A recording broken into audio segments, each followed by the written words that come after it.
Hello YouTube fans, my name is Leo, and welcome back to another video by the Supersonic Lion. Today's topic will be about a potential volcanic eruption that could doom both the city of Seattle, Washington, and its surroundings. But before I continue, I want to encourage you to hit that subscribe button, leave a like, and a comment, so that YouTube knows that my channel has some pretty cool information. But let's continue now, and most people in the United States have probably heard of at least one volcanic eruption that has occurred in its history, which is the eruption of Mount St. Helens that occurred on May 18th, 1980. By a very coincidence, I am actually wearing a shirt about that today. But, well, that's cool. One thing that's absolutely not cool is the fact that that eruption killed 57 people, meaning that it was the biggest in US history. A few reasons caused that to be the case, beginning with the biggest landslide in recorded history having occurred when a huge amount of rock had slid off the volcano at huge speeds of 150 miles per hour, which is about the same speed as an Acela Express train ran by Amtrak between Boston and Washington, D.C. That would release a lot of energy in ash that would travel into the sky 15 miles high.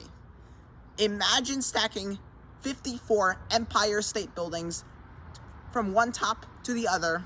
That is as high as the ash. Or you would have to stack 3 Mount Everests up to get this huge ash column, which then went to the surface to contribute what are called pyroclastic flows.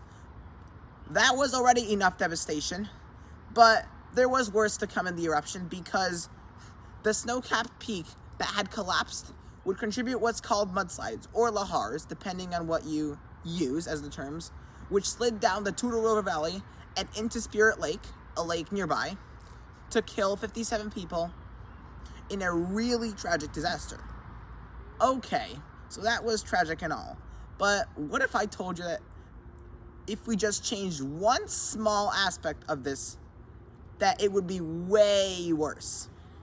So let's keep all the entire thing that I just explained and change one aspect. Instead of the volcano being Mount St. Helens, let's say it was Mount Rainier. What's the difference? The difference is, you see, that it is located only 60 miles from Seattle and 30 miles from the city of Tacoma. So people are in much more danger, and that metropolitan area has 700,000 people, all of which could be a danger from the three things: the ash cloud, landslide, and mud flow that I explained with Mount St. Helens. Because that ash cloud from Mount St. Helens was so high, it was visible in Seattle from many miles away. So for sure it will be visible in Seattle and create a major danger, as ash will suffocate people, people will be killed by mud flows, and the landslide could also kill people. So there is danger. But fortunately, people know about that, so they're taking measures to prepare for it. And one thing people know about is that, generally speaking, a volcanic eruption is preceded by a lot of earthquakes with magma building up from below the surface.